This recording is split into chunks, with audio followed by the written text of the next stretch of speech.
Pas aku tahu dia bertobat gitu, gereja deket rumah aku lagi gitu kan. Aku pikir, "Oh dia bertobat ya? Gereja ya dia?" Gitu. Terus aku inisiatif sendiri gitu. Dia nggak ngajak, nggak apa ya, nggak bilang, "Nah tobat lu," nggak juga gitu. Cuma aku penasaran, kok nih anak kayaknya ada damai sejahtera gitu. Terus dia nggak, apa, nggak sedih-sedih lagi kayak dulu. Halo Bro dan sis semuanya, ketemu lagi nih di Testimoni bersama Nana. Gimana kabar kalian? Semoga dalam keadaan baik-baik aja ya. Dan kesempatan kali ini Nana lagi mau bersaksi mengenai pertobatanku mula-mula. Jadi waktu awal-awal banget aku menerima Yesus sebagai juru selamatku. Dan ini jadi ceritanya itu harus nyampe ke akar-akarnya dulu ya. Tak kenal maka tak sayang ya kan. Jadi dari background aku waktu kecil ya.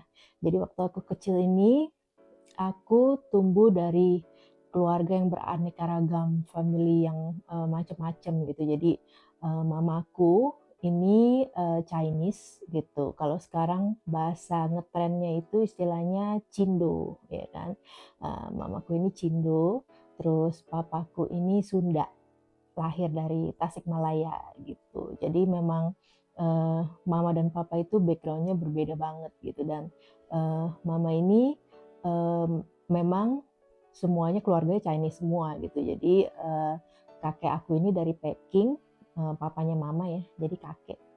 Aku panggilnya Kungkung. Nah, Kungkung aku ini dari Peking merantau ke Indonesia terus menetap di Semarang. Nah, kalau papaku backgroundnya itu keluarga Muslim gitu. Jadi kakekku dari papa, aku panggilnya Abah. Nah, Abah ini punya masjid di Tasikmalaya. Keluarga mereka ya punya punya masjid di Tasikmalaya. Terus Abahku ini pernah sekolah di Mesir. Konon katanya beliau yang menerjemahkan Al-Quran ke bahasa Inggris gitu. Jadi memang Indonesia ini beraneka ragam ya. Akhirnya singkat cerita mama dan papaku itu ketemu. Mamaku lagi kuliah kalau nggak salah di bidang perhotelan. Terus waktu itu papaku itu chef di hotel gitu. Akhirnya mereka ketemu dan akhirnya nggak lama mereka jadian gitu kan. Terus jadilah aku gitu. Cuman karena memang background keluarga yang dua-duanya berbeda banget gitu dari apa ya, dari ujung ke ujung istilahnya ya, berbeda banget. Akhirnya karena satu dan lain hal mereka nggak bisa sama-sama. Dan akhirnya mamaku besarin aku sendirian as a single parents gitu. Dan ya aku hidup dan tinggal besar itu di keluarga mama, yang mana keluarga Chinese gitu ya. Nah, waktu aku kecil itu aku masih belum mengerti kan, belum mengerti sampai saat aku sekitar umur 7 tahun lah. Baru aku ngerti, oh ternyata papaku nggak stay bareng gitu, nggak tinggal bareng sama mama aku. Jadi cuma sesekali aja nengokin aku gitu. Nah, terus makin besar aku merasa ada penolakan-penolakan gitu yang aku alami. Jadi kayak di keluargaku misalnya mereka kan Chinese semua ya, yang tempat aku dibesarkan gitu, di mana dibesarkan. Dan itu kadang-kadang aku suka merasa bahwa aku ini different gitu, aku beda sama mereka.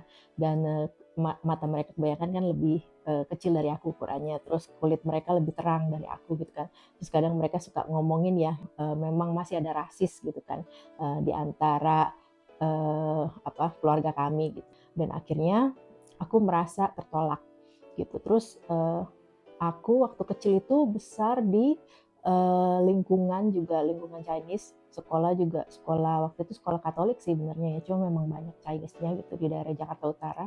Nah terus akhirnya eh, aku juga waktu masa kecilku itu sempat mengalami pembulian gitu. Dan waktu itu aku nggak ngerti kalau itu ternyata namanya dibully gitu. Kalau sekarang kan orang udah pada speak up ya masalah itu. Kalau waktu kecil masih belum aku. Jadi waktu eh, SMP sih yang udah benar-benar berasanya ya. Suatu saat itu aku dicegat gitu sama cewek-cewek, benernya cewek-cewek aku dicegat di jalan gitu. Terus tiba-tiba mereka kayak mau ngeroyokin aku gitu. Terus tali bra aku diputusin gitu. Dan itu memori yang sangat membekas banget gitu. Aku pikir aku punya salah apa sih? Apakah aku eh, bikin mereka kesal atau gimana? Aku juga nggak ngerti gitu. Tapi tuh kejadiannya bukan cuma sekali. Jadi udah beberapa kali kayak gitu sampai akhirnya aku memutuskan untuk aku ambil bela diri gitu untuk iya dong kita harus defense ya kan. Terus jadinya waktu itu sebelum aku belajar akhirnya aku belajar karate untuk apa biar aku punya pegangan gitu kan. Nah terus sebelum aku belajar karate aku memang agak takut ngelihat mereka datang gitu dari jauh ya aku udah takut gitu. Tapi kalau setelahnya ternyata memang self confidence itu perlu kan. Dan akhirnya setelah aku udah uh, ikut karate waktu itu ekskul, aku berani gitu. Ayo mereka datang, mereka keroyokan, ayo kita berantem beranteman gitu. Walaupun aku nggak jago ya, aku juga nggak menang gitu ya. Tapi kita, tetap aja kita keroyokan dan di situ mental aku jadi istilahnya petarung gitu kan. Jadi aku nggak takut gitu soal begituan gitu. Aku hadapin aja.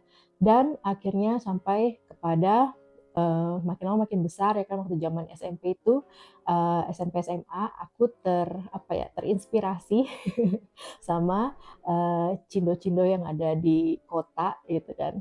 Mereka mungkin ada yang tahu daerah Jakarta Utara, Jakarta Barat ya, Ancol ya kan, Gunung Sari, Mangga Besar ya kan, Pademangan.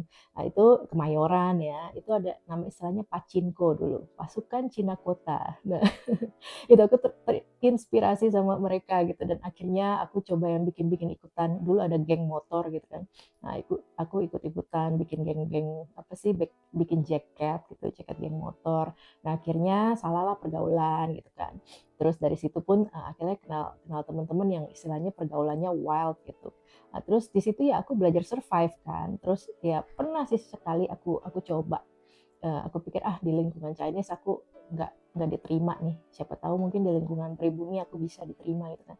Aku coba main sama tetangga deket rumah gitu, ya mereka baik gitu, it's fine. Tapi at some point aku pernah dengar suatu saat mereka bilang itu kan mamanya Cina gitu ya. Aku pikir aduh aku kayaknya di lingkungan Chinese aku ditolak, di lingkungan pribumi pun aku ditolak gitu dan aku nggak ada teman waktu itu. Nah, akhirnya uh, di lingkungan anak geng inilah yang masih asik aja gitu terima aku gitu dan akhirnya aku mulailah bergaul di lingkungan yang salah ya, pergaulan yang buruk merusak kebiasaan yang baik gitu kan. Nah, aku mulai coba-coba uh, drugs gitu, terus coba-coba rokok ya kan. Rokok itu dari kecil aku udah sempet cobain, itu pun karena pergaulan yang salah ya gitu. Saat mamaku kan sibuk kerja, jadi karena mamaku ini single parents, dia banyak tanggungan, dia banyak bantu keluarga gitu. Kalau orang Chinese zaman dulu kan biasanya yang lebih mampu gitu kan bantu saudara-saudara yang kurang mampu gitu. Dan uh, ada beberapa saudara juga yang ikut mamaku gitu. Jadi dia tuh kerjanya cari duit biar menghidupi orang banyak istilahnya. Nah, itu dia kerja kantoran, aku hilang perhatian karena kan mama sibuk di kantor. Nah, aku dibesarin sama kungkung aku yang dari Beijing itu, dari Peking. Nah, itu aku dibesarin sama kungkung aku itu dan kungkung aku juga kakekku sibuk ya gitu. Dia ngurusin kerjaan rumah, beresin rumah, ya kan nyapu ngepel segala macem, semuanya kakekku yang bantu gitu kan. Nah, kakekku waktu itu juga ikut mamaku gitu. Terus masih ada beberapa saudara lagi yang tinggal satu rumah sama aku gitu dan disitulah aku mulai temennya saudaraku datang dia lagi ngerokok ya kan. Waktu aku masih SD aku tanya itu apaan sih, terus dia lu mau coba gitu. Ya udah akhirnya aku penasaran, aku coba gitu. Nah akhirnya aku terbawa arus dan aku merasa bahwa lingkungan yang terima aku itu ya anak-anak geng motor ini gitu. Terus setelah geng motor juga aku mulai belajar ada temen lah istilahnya, kenal clubbing gitu kan, baru ngerti namanya clubbing. Terus waktu itu nggak setelah dari itu SMA lulus menjelang kuliah gitu, aku punya satu sahabat. Satu sahabat ini benar dari SD, aku kenal dia dari SD. Terus aku tahu istilahnya perjuangan kami ya, kami lalui sama-sama gitu. Nah, namanya Ita. Hai Ita, mungkin Ita udah berkali-kali dengar kisah ini ya, karena aku sering juga bersaksi tentang kisah hidupku ini kemana-mana gitu, ke gereja-gereja, ke penjara-penjara. Aku tuh koboi deh istilahnya. Setelah aku lahir baru itu, aku pengen biar semua orang juga tahu gitu bahwa Tuhan Yesus itu bisa merubah hidup seseorang gitu. Makanya aku bersaksi kisah hidupku ini kemana-mana gitu. At some point, sekitar aku 17-an tahun lah waktu itu. Nah itu papaku rasa-rasanya gitu kayaknya mereka pengen rujuk lagi, papaku pengen kembali lagi ke mamaku gitu. Nah, aku itu benar-benar nggak setuju gitu, karena aku pikir, "Hei kemana aja selama ini?" gitu kok. Aku ditelantarkan, terus tiba-tiba mamaku waktu itu posisinya karirnya lagi bagus gitu kan, mamaku dulu di bank, terus kerja di perusahaan gitu kan, terus makin settle istilahnya, terus aku merasa jangan-jangan papaku manfaatin mamaku nih gitu. Jadi yang aku nggak seneng gitu, dan mamaku ini setia banget, jadi nggak ada cowok lain gitu, dan aku merasa kayak nggak adil gitu buat mama. Cuma aku marah.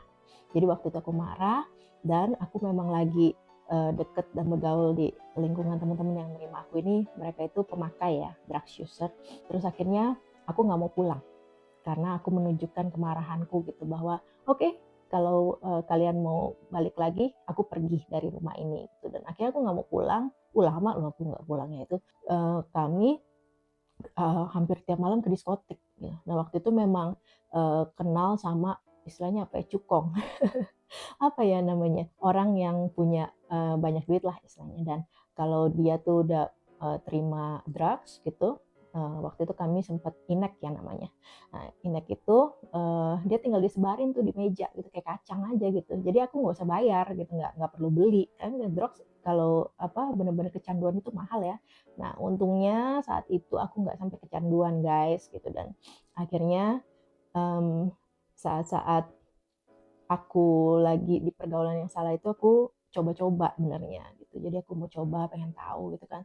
Terus ada ganja juga gitu, aku coba gitu. Cuman benernya bukan sampai ketergantungan yang harus direhab gitu, enggak gitu. Puji Tuhan enggak seperti itu. Akhirnya mamaku itu sampai saat aku kabur dari rumah, itu mamaku sampai teleponin teman aku satu-satu, diteleponin sama dia yang sering keluar bareng gitu, hangout bareng, tanya, "Halo, ada Nana nggak sama kamu nggak? Ada di tempat kamu nggak?" Gitu. Yang suatu saat benernya aku ada sama dia gitu. Terus aku bilang, "Jangan, bilang gua nggak sama lu," gitu. Yang itu aku nggak ngerti gitu. Benernya ternyata aku tuh udah salah banget sama mama. Aku udah nyakitin perasaan mama, dan udah bener-bener bikin mama terluka gitu. Cuma mamaku sabar, mamaku doa terus tiap malam biar anaknya itu tobat gitu, biar balik lagi gitu. Dan kayak waktu itu aku masih nggak ngeh gitu kan, karena memang masih puber-pubernya. Dan suatu saat itu setelah sahabatku Ita udah kembali lagi ke gereja guys, aku tetap pas di tempat clubbing gitu kan, masih sama temen-temen, aku rasa kok hampa ya. Dan ternyata pas aku tahu dia bertobat gitu, gereja deket rumah aku lagi gitu kan. Aku pikir, oh dia bertobat ya, gereja ya dia gitu. Terus aku inisiatif sendiri gitu. Dia nggak ngajak, nggak apa ya, nggak bilang nah tobat lu, nggak juga gitu. Cuma aku penasaran, kok nih anak kayaknya ada damai sejahtera gitu. Terus dia eh, apa nggak sedih-sedih lagi kayak dulu gitu, karena kami berdua memang punya cerita masing-masing ya, ada kesedihan yang bisa kami saling berbagi itu sama-sama perjuangan gitu. Dan dia kayaknya uh, sudah berubah gitu, dia punya damai sejahtera di hatinya. Makanya aku penasaran gitu, akhirnya aku ikut lah. Gue bilang, kapan lo ke gereja, ikut dong gitu kan, deket rumah juga gitu. Terus, aku ke gereja, udah gitu ternyata beberapa kali aku ikut kebaktian gitu, sampai suatu saat momen saat Paskah itu di gereja itu disetel film Passion of Christ gitu, yang aku benar-benar nggak tahu kenapa kayaknya memang saat itulah Tuhan itu datang langsung dep, hati aku terenyuh gitu, yang langsung aku punya inisiatif untuk lebih dalam lagi gitu, lebih dalam lagi, bukan cuma sekedar ke gereja ikut kebaktian gitu, tapi benar aku baru sadar ternyata selama ini aku tuh belum sepenuhnya menerima Tuhan Yesus sebagai juru selamat aku gitu. Dan saat aku melihat di film itu luar biasa sih, memang aku diberkati banget gitu melalui film itu, dan aku sadar ya Tuhan, benar-benar aku ini yang harusnya itu benar-benar sadar bahwa Tuhan itu sudah menebus dosa manusia gitu loh, dan yang aku tuh harusnya berubah gitu, aku banyak dosa gitu. Dan di situ nggak lama uh, aku langsung minta dibaptis selam, dan akhirnya di situ aku mulai mengalami merasakan pertumbuhan rohani. Karena di situ ada kakak pembina rohani dan di situ aku didoakan. Terus di situ dia tanya, "Nana, apa yang bisa kami bantu?" gitu. Terus kami mau mendoakan kamu. Akhirnya ya di situlah aku cerita. Aku bilang, "Iya Kak, aku tuh nyimpen kepahitan sama papa aku benci sama papa aku gitu. Kenapa selama ini dia tinggalin aku gitu kan." Nah akhirnya di situ langsung aku doain saat aku doain gitu, aku langsung nangis, bener-bener. Aduh Tuhan, rasanya aku merasakan kasih Bapa mula-mula gitu, dan aku ini bener-bener dipulihkan gitu. Nggak lama setelah itu, setelah didoain itu, aku rindu rumah gitu. Akhirnya aku pengen pulang gitu. Udah nggak mau kabur-kaburan lagi.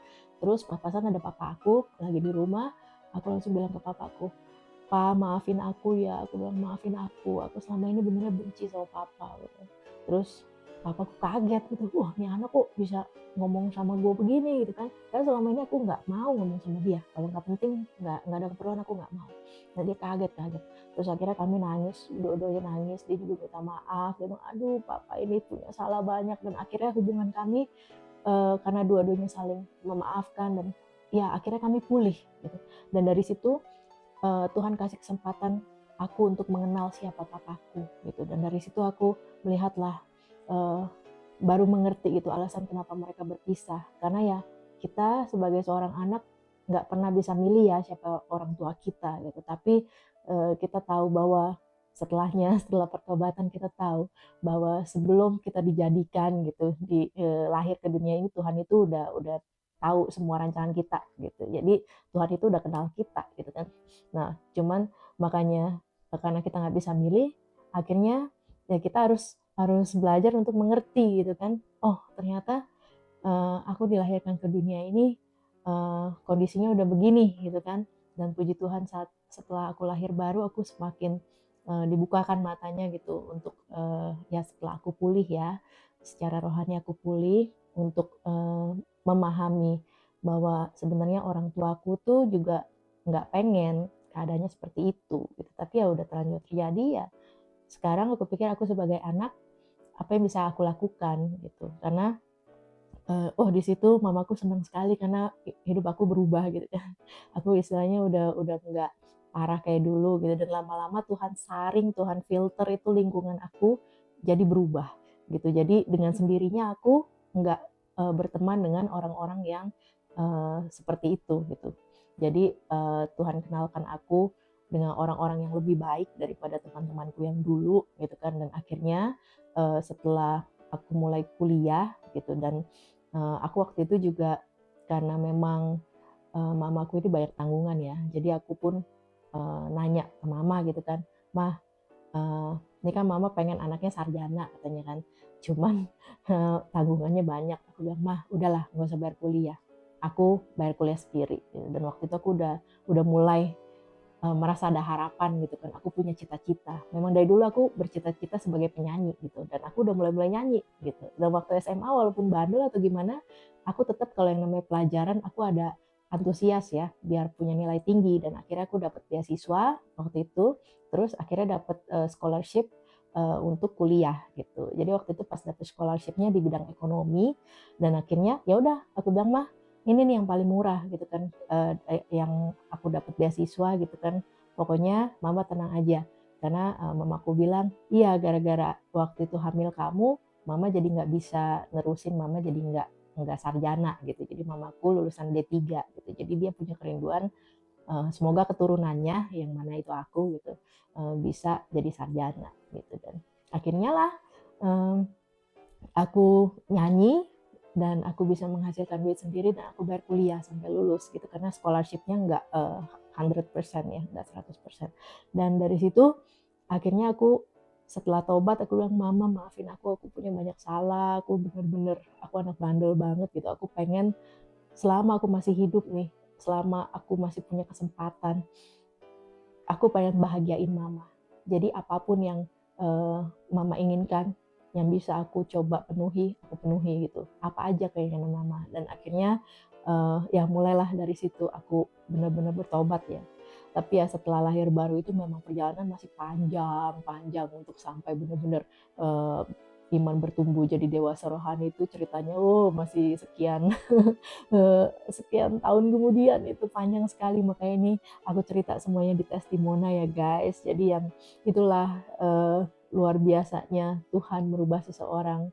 Dan setelah aku sadar gitu sampai di titik ini, aku sangat bersyukur sekali. Aku sangat berterima kasih sama Tuhan karena Tuhan kasih kesempatan aku untuk hidup kembali. Dan aku merasa aku dikasih hidup yang baru setelah pertobatan itu gitu. Dan aku mau manfaatkan hidup yang baru ini yang Tuhan kasih ini sebaik-baiknya untuk uh, lebih dekat lagi sama Tuhan gitu. Untuk bisa taat sama Tuhan aja, untuk bisa taat itu susah banget gitu sama Tuhan.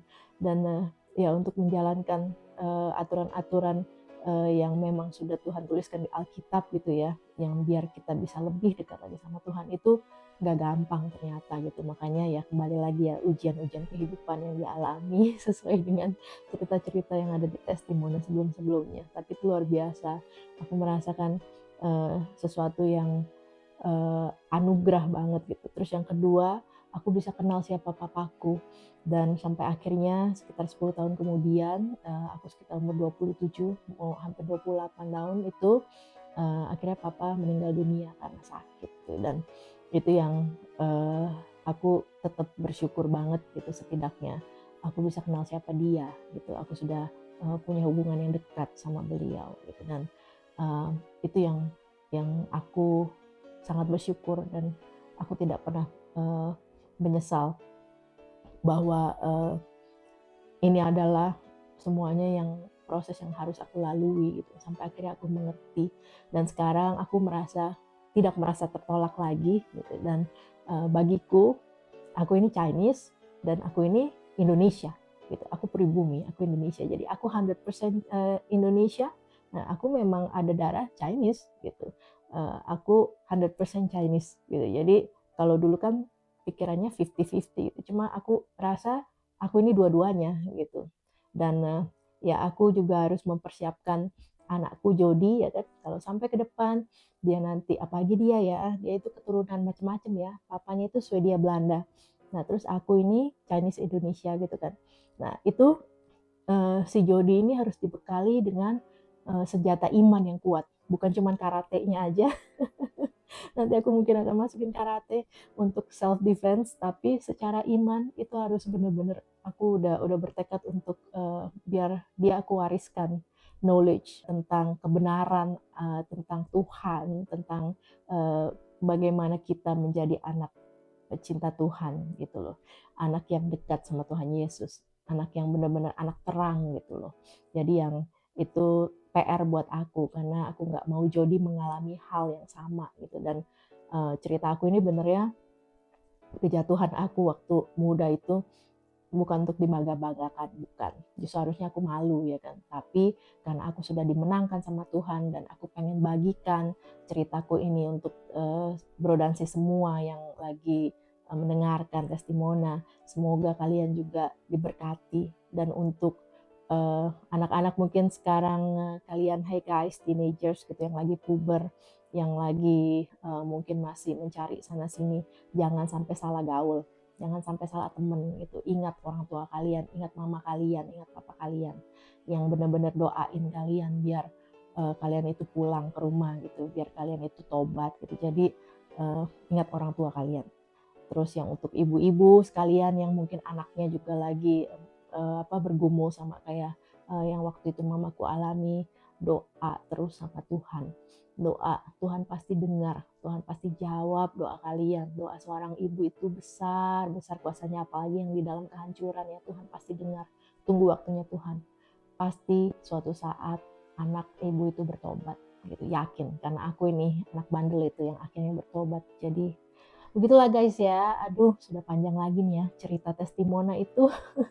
Lika-likunya ini kejadian nyata ya, beneran kejadian nyata yang dialami gitu. Jadi ini bukan cerita fiktif, ini aku yang mengalami secara langsung gitu. Yang bagi Tuhan itu tidak ada yang mustahil ya, tetap ya. Aku ini orang yang nakalnya parah deh. Ini cuma sebagian kecil aja yang aku ceritain gitu. Nakal-nakal itu parah banget dan Tuhan bener-bener ubah, kasih kesempatan aku untuk hidup baru gitu, untuk memperbaiki kesalahanku. Maksudnya ya dosa yang sudah lalu itu jadikan aku pelajaran gitu. Makanya sampailah aku sekarang ini yang benar-benar aku mau berubah. Dan biasanya kalau orang yang dari bandel terus bertobat itu pertobatannya radikal gitu kan.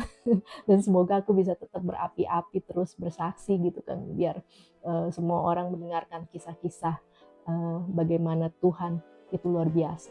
Tuhan Yesus itu luar biasa. Karena dia adalah jalan kebenaran dan hidup.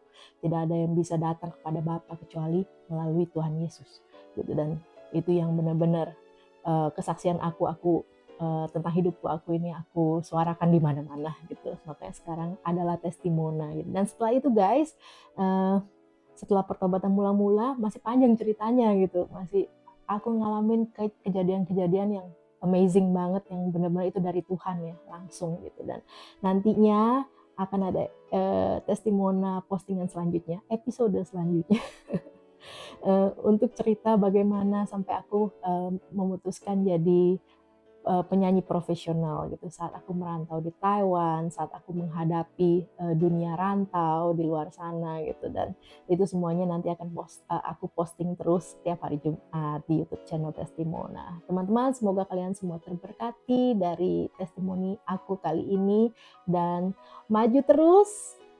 Kita ketemu lagi Testimona selanjutnya. God bless you all. Dah.